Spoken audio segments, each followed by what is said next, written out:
ఈరోజు సైబర్ నేరాల్లో చాలా important loan app fraud అంటాము.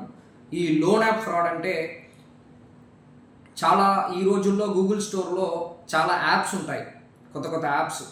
మీరు ఏం చేస్తారంటే లోన్ ఎక్కడ దొరుకుతాయన్న ఉద్దేశంతో పాటు రెగ్యులర్గా ఉన్న బ్యాంక్ని నమ్మకుండా మీరు ఏం చేస్తారంటే లోన్ యాప్ని మొబైల్లో ఇన్స్టాల్ చేస్తూ మీ డీటెయిల్స్ని అన్నింటిని కూడా, మీ ఫొటోస్, మీ అడ్రస్ డీటెయిల్స్, మీ ఫ్యామిలీ డీటెయిల్స్, మీ అకౌంట్ డీటెయిల్స్ అన్నీ ఇచ్చిన తర్వాత సైబర్ నేరస్తులు ఏమి చేస్తారంటే అన్నీ కూడా వాళ్ళు అక్కడ స్టోర్ చేసుకుంటారు.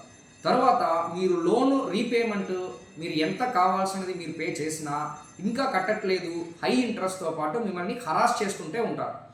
హరాసింగ్ అనేది రకరకాలు ఉంటాయి. ఫర్ ఎగ్జాంపుల్ మీకు కంటిన్యూస్గా కాల్ చేసి మిమ్మల్ని బెదిరించడము, తర్వాత ఒకవేళ మీరు దానికి లొంగకపోతే మీ ఫొటోస్ని మార్ఫ్ చేస్తూ ఫేస్బుక్లో కానీ ఇన్స్టాగ్రామ్లో కానీ సోషల్ మీడియాలో పాస్ ఆన్ చేయడము, ఇలాంటి మెంటల్ హరాస్మెంట్ ఎక్కువ చేస్తారన్నమాట.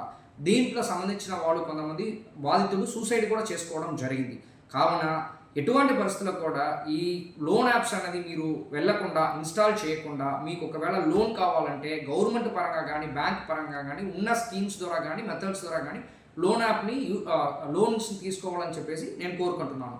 ఒకవేళ మీరు అలాంటి ఏదైనా ఇష్యూస్ ఉందన్నా, ఒకవేళ మనీ మీకు వెళ్తున్నట్టు, ఈ లోన్ ద్వారా వెళ్తున్నట్టు మీకు ఏదైనా ఫీల్ అయ్యారంటే ఏ టైంలో కూడా 1930 కాల్కి మీరు కాల్ చేసి మీరు అకౌంట్ బ్లాక్ చేసుకోండి. రెండోది పాయింట్ ఏంటంటే పక్కన ఉన్న పోలీస్ స్టేషన్ని ఇమీడియట్గా వెళ్ళి ఇలాంటి మీ ప్రాబ్లం ఉందన్నది తెలియపరచండి. సో దానికి పోలీస్ ఖచ్చితంగా మీకు హెల్ప్ చేస్తారు. Thank you.